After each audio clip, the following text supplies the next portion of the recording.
Hello friend, आज के कहानी का नाम है बोनी चुड़ैल। एक बार एक गांव में बोनी चुड़ैल का साया था। वह चुड़ैल बहुत ही खतरनाक थी। माना जाता था कि वह चुड़ैल गांव के जंगल में स्थित बरगद के विशाल पेड़ में रहती थी। कोई भी उस जगह नहीं जाता था। जो कोई भी गलती से उस जगह में चला जाता था वह लौटकर कभी वापस नहीं आ पाता था। एक दिन श्याम और किशन दोनों ही बाजार से लौट रहे थे। उन्हें घर जाते जाते बहुत रात हो चुकी थी। अंधेरा भी काफी हो गया था।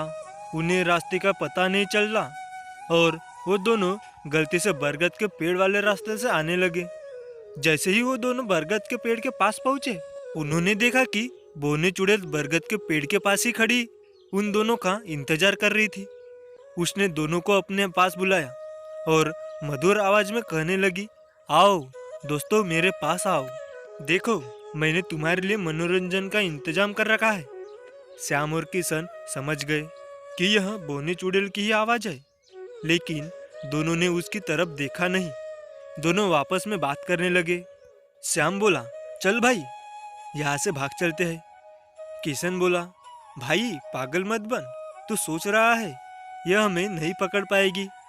ये इसका ही इलाका है। अब हम इसकी नज़र में आ गए हैं तो हमारा बचना नामुमकिन है।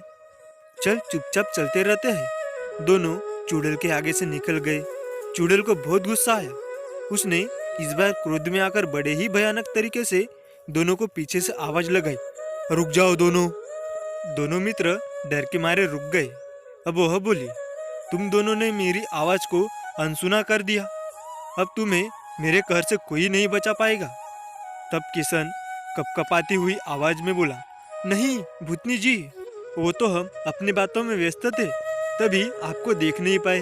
एक तो आपका कद इतना छोटा है कि हमें दिखाई नहीं। चुड़ैल अपने आप को बोना सुनना बिल्कुल भी पसंद नहीं करती थी। उसने किशन को फटकार लगाई और बोली, मेरी तो कोई इज्जत ही नहीं रह गई है भूतिया दुनिया में। मेरी सभी चुड़ैल सहेलियां मुझे बोनी कहकर पुकारती है और आज तुम भी। तब किशन बोला, नहीं नहीं भूतनी जी, ऐसी बात नहीं है। हम तो आपसे बहुत डरते हैं, लेकिन यदि आप चाहो तो मैं आपको लंबा कर सकता हूँ। यह देखिए, मेरा मित्र श्याम, यह भी पहले बोना ही था। मैंने अपने नुस्खे से इसे लंबा किया है। तब चुड़ैल सोच में पड़ गई और बोली, तुम मुझे अपने बातों के जाल में उलझाने की कोशिश मत कर। तब किशन बोला, आप यदि लंबा होना चाहते हो तो ठीक है, नहीं तो रहने दीजिए। तब चुड़ैल बोली, नहीं नहीं, मुझे लंबा होना है। यदि तू मुझे लंबा कर देगा तो मैं तुझे यहाँ से जाने दूंगी। किशन बोला, देखिए भूतनी जी, मैंने अपने नुस्खे से न जाने कितने ही लोगों को लंबा किया है, और नुस्खा और जड़ी बूटियाँ कोई खेलने का सामान तो नहीं है जिसको जेब में लेकर घूमूं। नुस्खा मेरे घर में है। आप हमें जाने दीजिए। मैं आपको कल वह नुस्खा लाकर दूंगा और आप लंबे हो जाना। चुड़ैल नहीं माने और कहने लगी, मुझे तुम दोनों पर भरोसा नहीं है।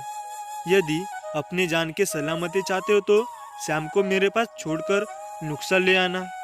किशन मान गया और श्याम को चुड़ैल के पास छोड़कर गांव आ गया। सुबह होते ही उसने यह बात सभी गांव वालों को बता दी।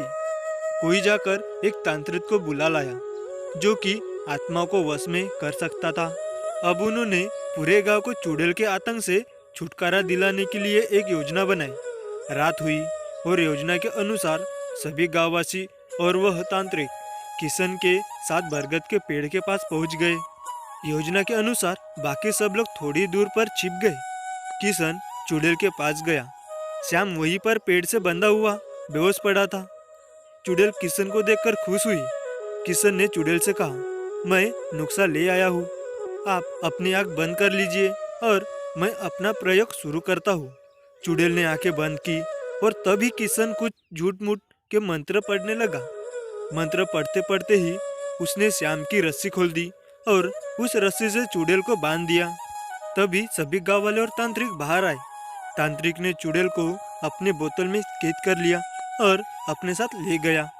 और इस प्रकार पूरे गांव को और गांववासियों को बोनी चुड़ैल से छुटकारा भी मिल गया। और कहानी अच्छी लगी तो लाइक शेयर करें और चैनल पर नहीं तो चैनल को सब्सक्राइब करें। Thank you.